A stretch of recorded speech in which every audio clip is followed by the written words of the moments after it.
Maybe the thing you're most scared of is exactly what you do. I love what I do still. I have passion for it. Whatever it was, I just tried to dominate it. Would you say your name and tell me what you do? I'm Chris Evans. I'm an actor. If you could give yourself advice, like look back and talk to the 12-year-old version of yourself, Yeah. what advice would you give? You know what I'd say, and it might seem oversimplified, but it's profound. I'd say shh.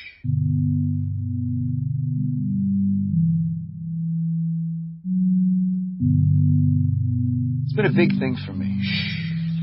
You know, it's so funny how noisy my brain is, and everyone's brain is noisy. It's what it does. It makes thoughts. And the problem is, I think in most of our lives, the root of suffering is following that brain noise and listening to that brain noise and actually identifying with it as if it's who you are.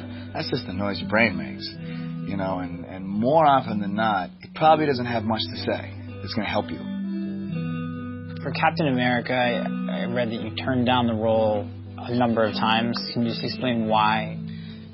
It was because it was a big commitment. They wanted 6 movies, and, you know, normally you do movies one at a time. And if one of those movies hits and is a success and your life noticeably changes, you know, your personal life, your anonymity, your privacy is affected, you have the opportunity to stop and regroup and go home and just, you know, make a decision from then on how you want to proceed with your life. The worry was, if this movie hits and there is a lifestyle change and I don't react well to it, I don't have the opportunity, the luxury to say, you know, guys, I'm good. I think I'm going to go back to doing, you know, indies or maybe something else. You know, maybe in a couple of years I don't want to act anymore. I don't know. It's just 6 movies can be spread over 10 years, and you're making a decision for a decade, and it's not just a decision for you.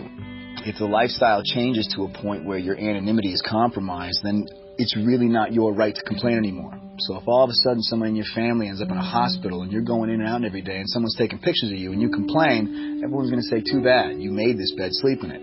And that's a shame. And that's a decision you have to make and prepare for. This ripple effect isn't just going to be about me. And that's scary, you know. And you think, well, is there another way to get where I want to get without this? You know what I mean? If the strings attached are 6 movies, that's a scary loss of control that I just wasn't ready to process. And so I said no. And I asked every human being in my life what they thought, and, you know, everyone said I should do the movie, and I did. I said I've gone to therapy. I went to therapy. I was like, fine, I'll talk to a therapist, see what they have to say, and, you know, because I do struggle with, I get anxiety about certain things and press and things like that. And it's, you know, all those things were tied into the Marvel responsibilities. And it kind of started to shift on me. It started to feel like maybe the thing you're most scared of is exactly what you should do. Maybe this is actually what you should push yourself into. And it just started to make sense to me that way. And I said, let's go for it. And, you know, it was a bumpy acclimation. It was certainly a nerve-wracking first couple weeks of shooting as to whether or not I made the right choice. But in retrospect, it certainly was. Oh, my God. Can you imagine? I'd be kicking myself. Oh, man. Oh, and my agent's got, you know, a lifetime supply of I told you so's off that one. The times that I felt my best are the moments that I've been able to pull that plug and say, Chris, shh, shh, shh. And it's not quitting, it's not giving up, it's not washing your hands of the thought, it's rising above it. It's operating on a separate plane. It's you can't dissect why that works, because the reason it works doesn't speak the same language that the brain speaks. You can't try and say, well, why shush? Because the shush is, you know, it's different. It's different. And when you just shh, yeah, it just feels good. And you're like, that's better. That's better. And I think back to all the amount of time I probably spent suffering as a result of brain noise. Hours of my life wasted. Just shh, shh, shh. So that's what I'd say. Where are you from? I'm from Boston. You still consider that your home, you said, when we were walking up there? Yeah, I got a place back there. I mean, like I said, I got nothing against L.A. I just prefer the East Coast. I'm one of 6. I have 3 brothers and sisters. Older sister, myself, younger brother, younger sister. We were really close, you know, a very tight-knit family. We did everything together. We're all actors, so we're all very melodramatic. We're all very, you know, imaginative. We would play a lot of games together just in our backyard.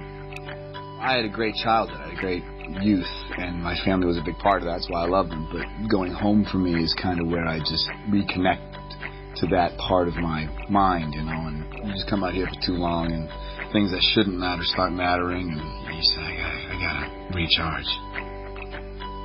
Initially, I was really big into art. I was drawing and painting, and art school was going to be the path I was going to take. I didn't start acting until I was about maybe 13, 14. My older sister was doing plays. She was having a ball. I figured I'd try it, and it was a good time, so I kept doing it. Probably had much bigger balls then than I do now. Now I sit, terrified before auditions. I probably couldn't wait to get in the room. I mean, I think back to some of the things I did at, acting camp and things like that. Just the gusto, the willingness. God, who had the yearbook? Who did this? Were you in The Virtuous Burglar or The Bald Soprano? I was in The Virtuous Burglar. And what role did you play? I don't remember. I mean, I did a lot of plays. I couldn't tell you I have nightmares about this, where you're backstage and all of a sudden you're like, all right, we're doing The Virtuous Burglar. You gotta go. It's like, I don't remember my lines. Just get out there. They'll come to you. And you come out on stage with a play you did 15 years ago, and you're forced. This is what happens when I sleep. Back in the good old days. The good old days. 97. What a time.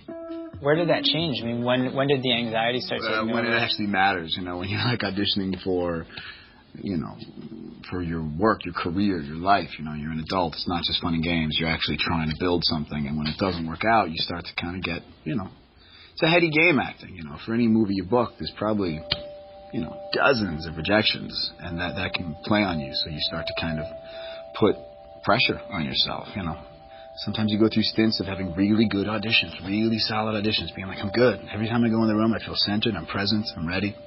Other times, you're like, man, I feel like I forget how to act. And you're on shaky ground every time you step in a room. You said that there's a search to be in the moment. Mm-hmm. Does that only apply to acting? It's everything that reality looks and feels and smells and sounds like that it's not. And you're completely in control of that unfolding. And that's the time where I really feel the most present. And I think that's part of my addiction to acting, because I struggle to find that in life. It's a bit harder when there's no script and this is just happening in a chaotic form. But the hunt for the moment, the hunt to be present, that's the goal. You know what I mean? Acting is like a temporary artificial substitute it's like a drug. It's great. My goal in life is to find that, to be present like that in life. It's hard.